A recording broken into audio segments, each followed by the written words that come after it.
नमस्कार, सत श्री अकाल, गुड मॉर्निंग। कैसे हो? तैयारी कैसी चल रही है? अभी नई नई एग्जाम हुई थी पटवारी की। एग्जाम के बाद बहुत सारे बच्चों की समझ में आती है कि ये मैंने गलत किया। कुछ लोग बुक वालों को गालियां निकालते हैं, कुछ अध्यापकों को निकालते हैं, कुछ मैराथन वालों को निकालते हैं। वो भड़ास कहीं ना कहीं निकालनी पड़ती है, इससे हमें आत्मिक संतुष्टि मिलती है। और उस समय हमें भी कोई बुरा नहीं लगता। हमें पता है बच्चा डिप्रेशन में, पेपर अच्छा नहीं गया है, तो किसी न किसी को दोष दे देते, तो इससे एक अच्छी फीलिंग आती है। कोई बात नहीं, निकाल दिया करो। उसमें पेपर होते ही किसी ना किसी को निकाल दिया करो, भले हमें निकाल दिया करो भी, इसमें क्या गलत है। लेकिन पेपर से पहले जब 15-20 दिन बचते हैं तो हमें वो गलतियां नहीं करनी चाहिए जो बच्चे करते हैं। और इस चीज का पता भी हमें 1-2 पेपर देने के बाद चलता है कि यार ये मैंने गलत किया, इस समय मुझे इस चीज में समय बर्बाद नहीं करना चाहिए था, या मुझे इस चीज में समय बर्बाद नहीं करना चाहिए। अभी करंट में वैसे हर एग्जाम के लिए है ये कुछ रूल्स जिन्हें आप थोड़ा सा ध्यान रखें। पेपर से पहले थोड़ा सा, पेपर से बहुत समय पहले, जैसे अभी एसआई की एग्जाम तो अप्रैल में, उससे पहले आप कैसे पढ़ते हो, क्या पढ़ते हो, कोई फर्क नहीं पड़ता। आप 5 घंटे पढ़ो, 8 घंटे पढ़ो, आप कोचिंग में पढ़ो, आप ऑनलाइन पढ़ो, या आप यूट्यूब पे पढ़ो, कोई फर्क नहीं पड़ेगा। अच्छी तैयारी हो रही है, भले कहीं से पढ़ो, बस पढ़ो। लेकिन अंतिम समय के जो 15 से 20 दिन होते हैं वो बड़े महत्वपूर्ण दिन होते हैं। उन्हें आप बर्बाद करते हो कहीं भी तो वो नुकसान होगा आपको। 20 दिन बाद आपको नुकसान होगा जिस दिन पेपर हॉल में बैठोगे। जैसे अभी 4th ग्रेड का एग्जाम है जिसमें हिंदी 20 नंबर की है, आपकी अंग्रेजी जैसे 15 नंबर की है, जीके आपका 70 नंबर। इसका मतलब महत्वपूर्ण पार्ट आपका क्या है? जीके है। लेकिन कभी ये मत सोच लेना, क्योंकि अब ज्यादा दिन नहीं बचे हैं इसके, ये मत सोच लेना कि बहुत पोस्ट है, 50,000 नाक को लाग जाएगा। तो फॉर्म भी 23 लाख भरे गए, शायद रिकॉर्ड तोड़ फार्म है ये आज तक के, और हर किसी ने भरे। आप ये सोच रहे हो सबने भरे, यानी 23 लाख बेरोजगार है राजस्थान में। 23 लाख में से 50,000 तो कंपटीशन तो वहीं आके गिर गया वापस। फिर ये कई पारियों में होगा, बाद में वही आपस में लड़ेंगे, इसका नॉर्मलाइजेशन हो गया, इसका नहीं हुआ, जो भी है। अब हम, ये तो आपका पेपर है और मैथ भी है भैया, 15 नंबर की ये भी पढ़नी पड़ेगी। चलो ये तो कोई बात नहीं, चलता रहता है। जीके का अच्छा पोर्शन दिया गया है। देखो, अगर आप ऑफलाइन कोचिंग कर रहे हैं, भले ही आप किसी भी कर रहे हो, भले किसी का एग्जाम हो आपका, हाँ उससे पहले एक चीज और बता, अगर आप ऑफलाइन कोचिंग कर रहे हो, अभी 4th ग्रेड का एग्जाम होने वाला है, तो अब बंद कर दे। सर को हमारा तो कोर्स रह गया, तो वो तो 20 दिन में भी नहीं होने वाला। या फिर आपके कुछ महत्वपूर्ण बच्चे हैं, वो आप निवेदन करो कि सर अब ये करवा दो, हमें घर जाना है या हमें सेल्फ स्टडी करनी है, यानी ऑफलाइन। क्योंकि 15-20 दिन पहले ऑफलाइन कोचिंग, क्योंकि ऑफलाइन कोचिंग आपका बहुत समय बर्बाद करती है, बाद में पता चलता है। एक बार ऑफलाइन कोचिंग जरूरी है, ये कॉन्सेप्ट बच्चे समझ गए। एक जमाना था लोग 3-3 बार कोचिंग करते थे, 4-4 बार, आजकल कोई नहीं करता। आजकल एक बार करता है, फिर वो हिसाब निकालते हैं। जैसे मैं मेवाड़ का इतिहास कराता हूं बच्चों, नाना करते मुझे 20 दिन लगते हैं, और एक बार बच्चा पढ़ा उसे पहली बार 20 दिन लगे, बाद में उसके जैसे नोट्स बड़े, उन नोट्सों को जब वो पढ़ता है 2 घंटे में पूरे नोट्स पढ़ देता है, तब उसे पता चलता है कि ऑफलाइन में समय बर्बाद हो रहा है मेरा। क्यों? क्योंकि जो काम 20 घंटे में हो सकता, 2 घंटे में हो सकता है, उसके लिए मैं 20 घंटे क्यों दूं? तो अगर आपका सिलेबस बच गया तो कुछ ना कुछ बचा रह ही जाएगा। अब जो महत्वपूर्ण कुछ है तो वो करवा लो जल्दी से, वरना आप छोड़ दो तो फायदों में रहोगे। ठीक है। दूसरा, ऑनलाइन अगर आप कर रहे हो, ऑनलाइन तो आपके पास ही है, छोड़ना कहां है। ऑनलाइन में ये नहीं है कि आप ये सोच रहे हो कि अब चलो मैथ और पढ़ लूं मैं, और अब मैथ शुरू करिए मैं पढ़ लूं, ऐसा नहीं हो सकता, क्योंकि दिन ही नहीं बचे। ये जो लास्ट का समय होता है वो रिपीट करने का समय होता है, ना कि कुछ नया छेड़ने का समय होता है। नया कुछ भी न छेड़े। ऑनलाइन में भी वो टॉपिक पढ़े हो तो डबल स्पीड करके पढ़ो, ट्रिपल स्पीड करके पढ़ो, रिविजन की तरह पढ़ो। ये नहीं कि अब नया, अगर आपका 80% सिलेबस हुआ है तो उस 80 को रिपीट मारो, बार बार उसी को रिपीट मारो। आप चाहे कितना ही पढ़ लो, अभी 4th ग्रेड का एग्जाम अगर 6 महीने आगे खिसका दिया जाए, और आगे खिसकाने बाद आप खुश हो गए, चलो ठीक है यार मैथ के मेरे 2 टॉपिक रहे थे, अब मैं पढ़ लूंगा, अब मैं 6 महीने बाद जब एग्जाम होगा मेरा 100% सब पढ़ा होगा, नहीं हो सकता। भले 12 महीने और आगे खिसक जाए, कुछ ना कुछ बच ही जाएगा। जो बच गया उसे छोड़ो। 80-90% अगर आपका तैयार है तो उसे अच्छी तरीके से तैयार करो, इतने नंबर ले आओगे तो आपका काम बन जाएगा। तो ऑनलाइन में सिर्फ जो जरूरी है, अब 20 दिन बचे तो उसके लिए नया कोर्स खरीदने की जरूरत नहीं है। जो कोर्स है आपका उसको रिपीट मारते जाओ, रिपीट मारते। तीसरा जो सबसे महत्वपूर्ण, वो हमारा यूट्यूब है। देखो, हम कुछ भी कहें, हम आपके लिए मेहनत कर रहे हैं, चलो ये बात अच्छी है, लेकिन हम अपने लिए भी कर रहे हैं। हम मेहनत नहीं करेंगे तो भैया हमारा काम कैसे चलेगा, हमारा खर्चा कैसे चलेगा? तो हम दोनों की जरूरत है। आप हमसे पढ़ रहे हो, आपको जरूरत है, हम पढ़ा रहे हैं, हमें भी जरूरत है। हम कोई आप पे एहसान नहीं कर रहे कि देखो देखो देखो मैं था, वो करा रहे हैं, वो करा रहे हैं। अरे क्या एहसान कर रहे हैं? हमारी जरूरत के लिए पढ़ा रहे हैं। हम सर यूट्यूब पे आपको फ्री पढ़ा रहे हैं, हम यूट्यूब पे फ्री पढ़ाएंगे तो ये कहीं ना कहीं हमारी टेस्ट सीरीज है, ऑनलाइन कोर्स है, वो तभी तो बिकेगा जब हम कुछ पढ़ाएंगे। जब यूट्यूब पे कुछ देंगे नहीं तो ना हमारी किताब फ्री कोई नहीं पढ़ा रहा है।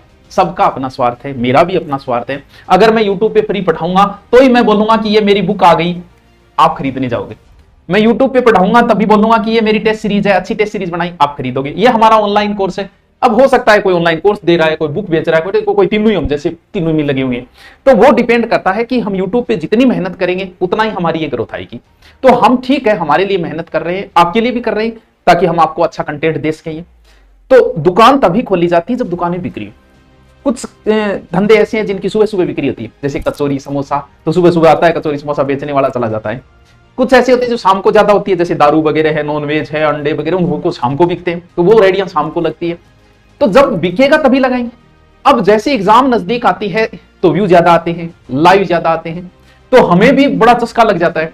हमारे क्या है कि हमें थोड़ी आदत है, हमें ये पता होता है कि ये कंटेंट पे व्यू अच्छे आएंगे, इस समय अच्छे आएंगे, इस मैटर पे अच्छे आएंगे, तो हमें भी एक व्यू की बीमारी लग जाती है। कोई गलत नहीं है, हमारा भी अपना स्वार्थ होता है, हम भी सोचते हैं हमारा भी व्यू होता है। तो व्यू की बीमारी के चक्कर में क्या है कि जैसे एग्जाम नजदीक आता है हम अनसंट लेके आना शुरू हो जाते हैं, और इससे नुकसान आपको होना है। अगर आपका पहले से पढ़ा हुआ है और पहले से आप पढ़ रहे हो, क्योंकि यूट्यूब पे लास्ट टाइम में पढ़ा हुआ लगता है से याद रहेगा, नहीं रहना है। और यूट्यूब के ऊपर पढ़ना क्या है, और पढ़ भी क्या रहे हैं, ऑब्जेक्टिव पढ़ रहे हैं। जब बच्चा पहली बार पढ़ाई शुरू करता है ना, तो उसे नोट्स बहुत अच्छे लगते हैं, उसकी नोट्स में रुचि होती है, बुक में नहीं होती, बुक पढ़ने का मन नहीं करता उसे। जब पहली बार आप पढ़ना शुरू करते, बहुत कम रेयर केस बच्चे होते हैं जिनकी सीधी बुक में रुचि होती है, नोट्स नहीं पढ़ते। वो शुरुआत में नोट्स में रुचि बनती है। कुछ बच्चों की नोट्स में नहीं बनती, वो क्या करते हैं कि ऑब्जेक्टिव ऑब्जेक्टिव पढ़ते हैं। ऑब्जेक्टिव जब आप पढ़ते हो ना, तब लगता है कि यार मेरे शौक याद हो रहे। आप जो शॉर्ट्स रील देखते हो ना, शॉर्ट्स रील और ऑब्जेक्टिव में कोई अंतर नहीं, बड़े अच्छे लगते हैं। जैसे आप यूट्यूब पे या इंस्टा पे शॉर्ट्स देख रहे हो और मजा आ रहा है, देखते जा रहे हैं, देखते जा रहे हैं, और 1 घंटा हो गया, और 1 घंटे में 30 सेकंड के हिसाब से आपने लगभग 50 रील तो देख ली होगी, वैसे ज्यादा होती है लेकिन 50 तो देख ही ली। और अब मोबाइल को रखो, याद करो कितनी अच्छी लग रही थी रील, कितना मजा आ रहा था। अब याद करो 50 में से कितनी रील याद रही, और सत्य बात है आपको एक भी याद नहीं रहेगी। एक या दो को लास्ट वाली बता दोगे तो बता दोगे। ये आपके दिमाग को कमजोर करती है रील्स। मैं भी देखता हूं, देखने लग गया तो मैं सुबह सुबह उठ के सवेरे सवेरे भी कम से कम आधे घंटे तो रील देखता हूं, आदत पड़ गई। तो रील से दिमाग कमजोर होता है। रील देखने में अच्छी लगती है, लेकिन जब आप बंद करोगे, आप याद करोगे तो एक भी याद नहीं होगी। लेकिन कितना इंटरेस्ट आ रहा था, कितना मजा आ रहा था रील के अंदर, वही हमारे ऑब्जेक्टिव के अंदर है। जब ऑब्जेक्टिव हम करवाते हैं, जैसे हम ऑब्जेक्टिव लेके आए, तो इसमें मजा बहुत आता है, आपको लगता है आपको याद हो रहा है, और क्या बात है। लेकिन ऑब्जेक्टिव के 1 घंटे क्लास बाद याद करना, कितने ऑब्जेक्टिव याद रहे। एग्जाम के समय भी वही याद रहेंगे जिनका आपने डिटेल पढ़ा था। जैसे मैं अभी 1 घंटे की ऑब्जेक्टिव क्लास लगाऊं, ऑब्जेक्टिव हो गई, कुछ एक्स्ट्रा बताऊं, और 1 घंटे में कोई एक नदी टॉपिक कराऊं। आपने ऑब्जेक्टिव देखी, आपको देखने में बड़ा मजा आया, आपको लगा वाह गुरुजी मेरे से याद हो रहा है, याद को नहीं रहा, वो लग रहा है तेरे शॉर्ट्स की तरह। अगर नदी को मैं 1 घंटे पढ़ाऊं, फिर आप अपने मोबाइल को उल्टा करो और याद करो कि नदी के सर ने क्या बताया। आप 4-5 बातें बता दोगे कि सर ने ये बताया था, ये नदी। जैसे शॉर्ट्स में नहीं बता पाते, वैसे ऑब्जेक्टिव में नहीं बता पाते। वैसे ही सेपरेट टॉपिक, जैसे आपने आधे घंटे तारक मेहता का उल्टा चश्मा देखा, आधे घंटे बाद महाराणा प्रताप का नाटक देखा, और आधे घंटे कोई और देखा, तो मोबाइल को उल्टा रखने के बाद आप बता दोगे मैंने ये 3 नाटक देखे थे। लेकिन सोर्स आप नहीं बता पाओगे। इससे आप नोट देखना, आप अभ्यास करना कि क्या बता सकते हो। तो वही है, ऑब्जेक्टिव कब निकालनी चाहिए। ऑब्जेक्टिव हमेशा तभी निकालो जब वो टॉपिक आपको आता हो। या तो गुरुजी पहले कह दे कि कल इस टॉपिक के ऑब्जेक्टिव होंगे, तो आप उस टॉपिक को पढ़ो, फिर निकालो, थोड़ा फायदा मिलेगा। अगर ऐसे ही सीधे बिना टॉपिक आप शुरू हो गए, कोई फायदा नहीं मिलने वाला। आपको वही ऑब्जेक्टिव याद रहेंगे जिनकी डिटेल आपको पहले से पढ़ रखी है। ऑब्जेक्टिव तैयार करने का एक तरीका यह होता है कि जैसे नदी टॉपिक आपने पढ़ा, अच्छे से याद करो, फिर उसके ऑब्जेक्टिव निकालो। यह सबसे बेहतरीन तरीका होता है। स्टूडेंट क्या करता है, इनको तो बहुत शानदार पढ़ता है टॉपिक को, ऑब्जेक्टिव निकालता नहीं है। इस वजह से उसको एग्जाम, क्योंकि एग्जाम तो ऑब्जेक्टिव है, एग्जाम के समय नुकसान होता है। 20 दिन बचे हैं आपके, और 20 दिन रोज 2 मॉडल पेपर निकालो। आपको अच्छा नहीं लगेगा मॉडल पेपर निकालना, हो सकता है, लेकिन आपको सिलेक्शन यही देगा। सर किसके मॉडल पेपर लेके, तुम्हारी मर्जी। क्योंकि रोज 2 मॉडल पेपर के हिसाब से अगर 20 दिन में 40 तो कम से कम है, मैं तो कहता हूं 3-4 निकालो। 40 मॉडल पेपर किसी एक मॉडल पेपर में होंगे नहीं, किसी के 10, किसी के 15। जैसे हमारे वाले हैं, आप देखोगे 4th ग्रेड का है, 15 है, लगभग ने 10 दे रखे हैं, किसी ने 15 दे दिए, किसी ने 20 दे दिए। तो सबके लिए क्या फर्क पड़ता है। मॉडल पेपर नॉर्मल से पैसे लगते हैं, जिसका मन करे उसका ले आओ, निकालो मॉडल पेपर निकालो। आपका सिलेक्शन, जो मॉडल पेपर में नंबर आ रहे हैं वही एग्जाम के समय। जब 20 दिन बचते, सुबह फिक्स बना लो कि एक सुबह निकालूंगा, एक शाम को, यानी टेबलेट की तरह लो कि एक टेबलेट सुबह लूंगा, एक टेबलेट शाम को लूंगा। सर नया टॉपिक नहीं छेड़ना है, जो आ रहा है, क्योंकि नोट्स बहुत काम आते हैं, और नोट्स हमेशा एग्जाम के समय ही काम आते हैं। आपका पहले नोट्स समय बहुत बर्बाद करते हैं, क्यों? क्योंकि नोट्स बनाने में बहुत समय लगता है। लेकिन बाद में अब 20 दिन बचे, अगर आपने हिस्ट्री, ज्योग्राफी, कल्चर इनके नोट्स बना रखे हैं तो आप 20 दिन में 20 बार पढ़ दोगे इनको। लेकिन आप किसी किताब को 20 दिन में 20 बार नहीं पढ़ सकते। नोट्स पहले आपका समय बर्बाद करते हैं, बाद में आपका समय बचाते हैं। अब नया कुछ मत छेड़ो, नई कोई किताब नहीं लेके आनी है सिवाय मॉडल पेपर और करंट को छोड़ के। अगर करंट आपके आता है तो लाओ, नहीं आता तो कोई बात नहीं।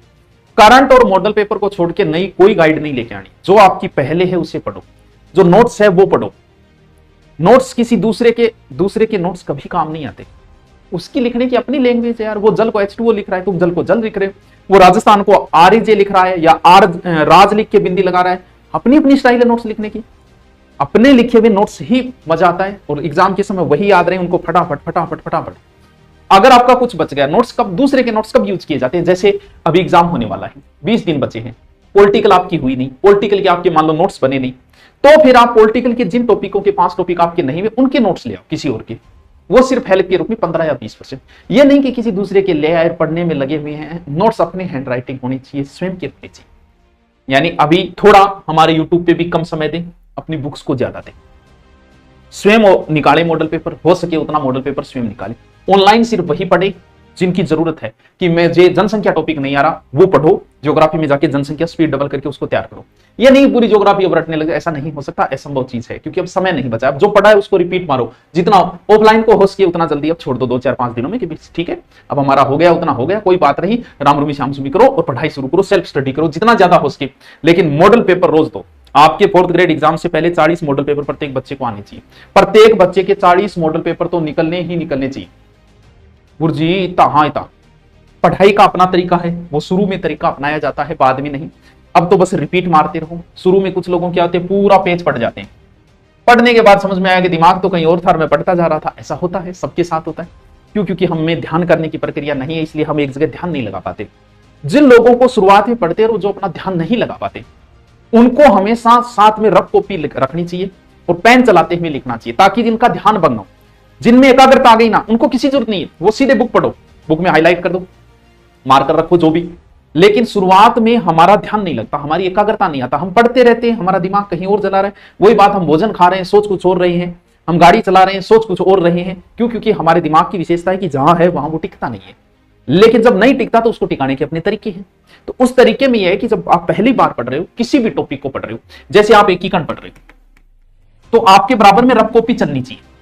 आपने पढ़ा कि एकीकरण जो है 7 चरणों में पूर्ण हुआ, तो 2 तरीके हैं, या तो आप 7 लिख दो या चरण लिख दो, दोनों में से एक चीज, या तो प्रश्न लिखो या प्रश्न का उत्तर लिखो, बराबर पेन चलना चाहिए। एकीकरण में 8 वर्ष 7 माह 14 दिन लगे, या फिर आप ये लिख दो समय। एकीकरण के समय इंग्लैंड का प्रधानमंत्री एटली, या तो एटली लिख दो या PM लिख दो। एकीकरण के समय वाइसराय माउंटबेटन था, या तो माउंटबेटन लिख दो या वाइसराय लिख दो। एकीकरण के प्रथम चरण का नाम मत्स्य संघ है, या तो प्रथम चरण या मत्स्य संघ, बराबर चलता रहना चाहिए, बार बार रिपीट करते हुए। अब आओ, अब आपने प्रश्न लिखा है, उत्तर लिखा, वो आप जानो। मान लो कि आपने उत्तर लिखा, तो आप देखो ये 7 के हो चरण, 8 7 14, भाई 8 7 14 क्यों आप भूल गए? आओ वापस उसमें देखो। अच्छा समय हो तो एटली प्रधानमंत्री हो, माउंटबेटन अच्छा वाइसराय हो, मत्स्य संघ पहलो चरण। ये शुरुआत में, बाद में जब आप में एकाग्रता आ जाती है फिर आप रिपीट करते रहो, लेकिन शुरुआत में आपका बराबर पेन चलना चाहिए। तो अभी आपका एग्जाम है, आपको बहुत बहुत शुभकामनाएं। हमारी जो हिंदी चल रही है वो चलती रहेगी। वो हिंदी कोई 4th ग्रेड के हिसाब से नहीं है, मैं कह रहा हूं अब आप सेल्फ करो, ज्यादा से ज्यादा सेल्फ पे ध्यान दो, ऑब्जेक्टिव निकालो, स्वयं ऑब्जेक्टिव निकालो ज्यादा से ज्यादा, क्योंकि यूट्यूब पे आपका समय बर्बाद होता है। जो ऑब्जेक्टिव में यूट्यूब पे मुझे कराना है, 50 ऑब्जेक्टिव कराने में 1.5 घंटा लगता है, आप स्वयं उसे पढ़ोगे तो 10-15 मिनट में पढ़ दोगे। तो समय को थोड़ा सा बचत करें, दिन कम बचे, लास्ट दिनों में जितना पढ़ा है वो काम आ जाएगा, कहीं दिमाग में अटक गया आपका काम बन जाएगा। अभी आप समय की बचत करो, मॉडल पेपर निकालो, करंट पढ़ना है करंट की बुक लाके पढ़ो, और ज्यादा से ज्यादा रिवीजन। जो पहले के नोट्स बने नया मत छेड़ना, ना नई कोई किताब लेके आनी, ना कोई नोट्स लेके आना, तुम्हारे पास है वो माल पर्याप्त है। बस यही सोचो कि मेरे लिए पर्याप्त है, क्योंकि पढ़ने से सिलेक्शन नहीं होता है, क्या पढ़ना और क्या नहीं पढ़ने से सिलेक्शन होता है। तो आप सबको बहुत बहुत शुभकामनाएं, तैयारी के लगे रहें। हाँ, अभी मॉडल पेपर हम आपको ऑनलाइन भी देंगे, जल्दी दूरी ना पे, 2-4 दिनों में आपको ऑनलाइन उपलब्ध हो जाएगा, ऑफलाइन आप मार्केट से ला सकते हैं। Okay, thank you.